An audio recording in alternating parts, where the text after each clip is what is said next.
На -3 преку ден, а до -12 и повеќе ноќе, кога добро место нема за никого, со своето стадо овци постојано е Иле Мушев.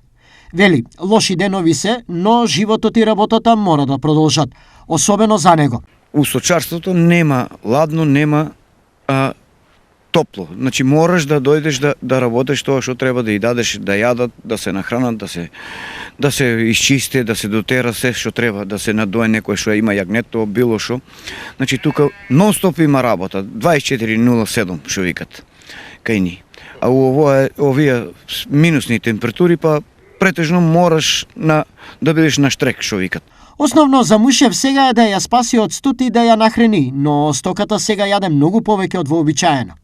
Имаат ли овчарите доволно храна и по која цена е сега таа? Што ми е ладно, даваме дупла храна ние, затоа што е ладно многу и не ги пуштаме толку, помалку, по 1 сат колку да прошетат и ги враќаме назад. И дупло храната е качена многу и слаби сме со храна. Еве на мене фале 10 тона детелина, 10 тона ќе ми фале сигурно и јачмен, затоа што повише хранеме, повише даваме се. Или има 760 овци и за нив се грижи како за семејство. Тие му се од секогаш, но освен љубов, во прашање е и екзистенција. Сепак, дали оваа година работите ќе тргнат на подобро? Јас мислам дека нешто со мала разлика ќе тргне на нагоре. И со цена, и со се. Мислам дека многу такова. Со минимално, ако покачат, што викат, со 10 денари, ако покачат нешто така.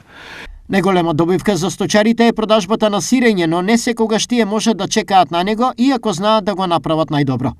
Процесот е долг, често бара инвестиција, а за подобра цена потребно е да истражуваат и нови пазари.